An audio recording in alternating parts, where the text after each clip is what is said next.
NCIB ಟೈಮ್ಸ್ಗೆ ಸ್ವಾಗತ. ನಾನು ದರ್ಶನ್ ಹುಣಸೂರು. ಶಿವಮೊಗ್ಗದ ಸಾಗರ ನಗರದ 8ನೇ ವಾರ್ಡ್ ಶ್ರೀನಗರದಲ್ಲಿ 48ನೇ ವರ್ಷದ ಗಣೇಶ ವಿಸರ್ಜನೆ ಭಾನುವಾರ ಅದ್ದೂರಿಯಾಗಿ ನಡೆಯಿತು.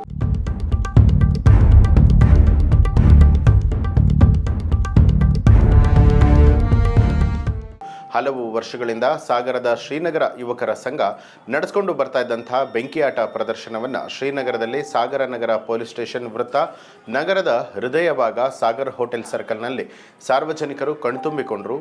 ಸಾಗರದ ಇತಿಹಾಸದಲ್ಲಿ ಬೆಂಕಿ ಆಟದಿಂದ ಆರಂಭ ಆಗಿದ್ದು ಹೂವಿನ ಗೋಪಾಲಣ್ಣ ಅವರ ಕಾಲದಲ್ಲಿ. ಇದು ಮೂಲತಃ ಮಂಗಳೂರಿನಲ್ಲಿ ಪ್ರಾರಂಭವಾದಂಥದ್ದು. ಪ್ರಥಮವಾಗಿ ಸಾಗರದ ಹಿಂದೂ ಮಹಾಸಭಾ ಗಣಪತಿಯಲ್ಲಿ ಪ್ರದರ್ಶನಗೊಂಡಿತ್ತು. ನಂತರ ಶ್ರೀನಗರ ಯುವಜನ ಸಂಘಕ್ಕೆ ಹಸ್ತಾಂತರ ಆಯಿತು. ಬಣ್ಣೊಟ್ಟಿಗಳ ತುದಿಗೆ ಸೀಮೆ ಎಣ್ಣೆಯಿಂದ ಅದ್ದಿದಂತಹ ಬಟ್ಟೆಯನ್ನು ಕಟ್ಟಿ ಅದಕ್ಕೆ ಬೆಂಕಿ ಹಚ್ಚಿ ಎಲ್ಲ ದಿಕ್ಕುಗಳಿಗೆ 8 ಬಾರಿ ತಿರುಗಿಸಿ ಮೈಕೈಗಳಿಗೆ ಕೊಂಚವೂ ಕೂಡ ಬೆಂಕಿಯ ಕೆನ್ನಾಲಿಗೆ ತಾಕದಂತೆ ಬೀಸುವಂತಹ ಸಾಹಸ ತಾಲೀಮಿನಲ್ಲಿ ಎಲ್ಲರ ಮನ ಸೆಳೆಯುವಂತಹ ಒಂದು ಪ್ರಕಾರದ ಪ್ರದರ್ಶನ ನಡೆಸಲಾಯಿತು.